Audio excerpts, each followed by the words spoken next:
that equation is Google's search.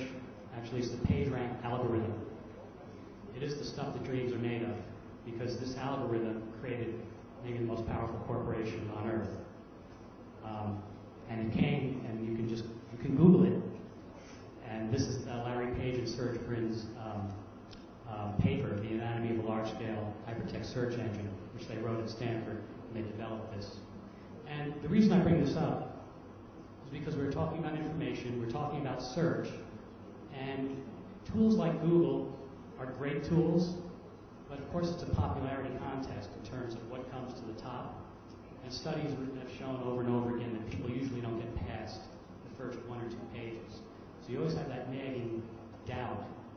Is there something else out there in the long tail? Is there some information I've overlooked?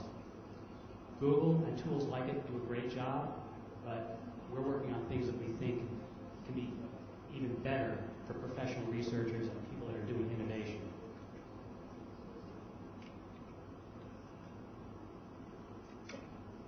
And there's studies out there, and this is one of them, that shows that people are spending more time searching for information and actually analyzing the information and working with it.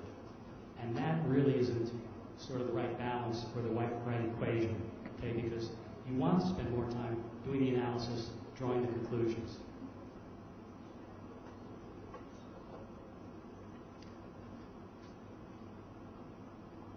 And really all of this search can cost an organization time and money.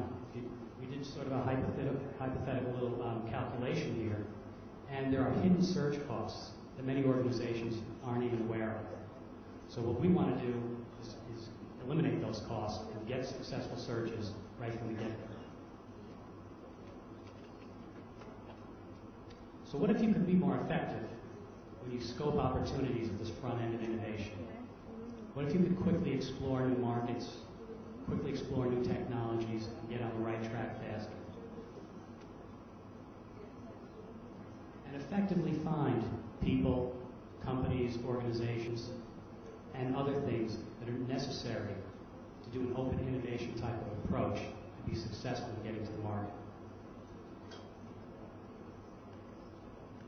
And then see new ideas, new applications, and approaches for technologies from places you might not have thought of before.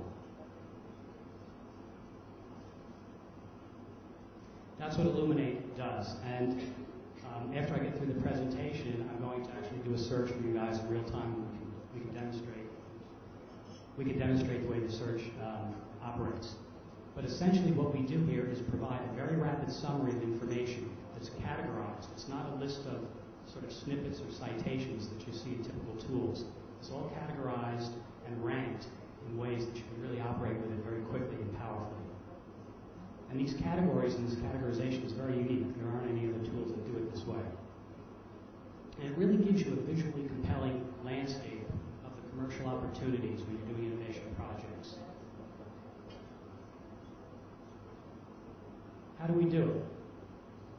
Well, I'm not going to go into detail here, but after the talk, if people are interested, we can get into detail. But the short answer is we use computational linguistics on the back end of this search product. Using that computational linguistics, we can identify sentences, and we can parse sentences and understand sentences that we think are relevant for the innovation professionals. We can find sentences that have to do with inventions, that have to do with people that are experts, that have to do with organizations that are selling products. And again, this is something that's better to show than to talk about, so I'll show you in a minute. But the information that we draw this from is quite vast. So we're covering 8 billion web pages. We're covering an enormous amount of scientific literature from Elsevier and from other scientific publishers. And then we're also covering 22 million patents from 5 worldwide patent offices. So we impose this computational linguistics on all of this content and filter it all down. And it's that filtering and then the categorization that make this tool very unique and very powerful. I might add something else about this, the content.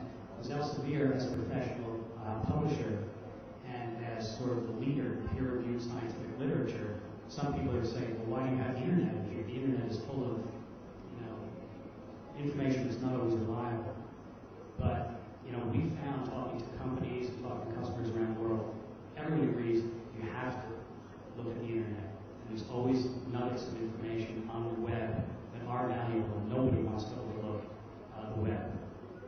it really is a key part of this tool as well.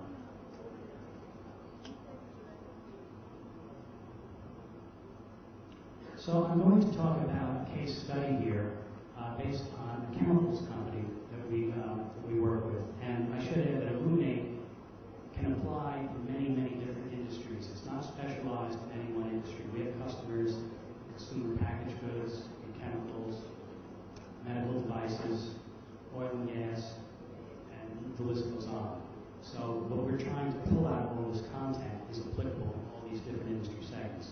This particular example relates to a chemical company that wanted to enter the emerging market for building integrated photovoltaics, or things like solar shingles. So, the alternative energy market, as we all know, is something that's got great potential.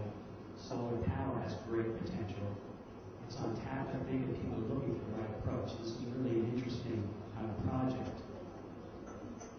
So, using ilumin8, they were able to do a search quite quickly and see the landscape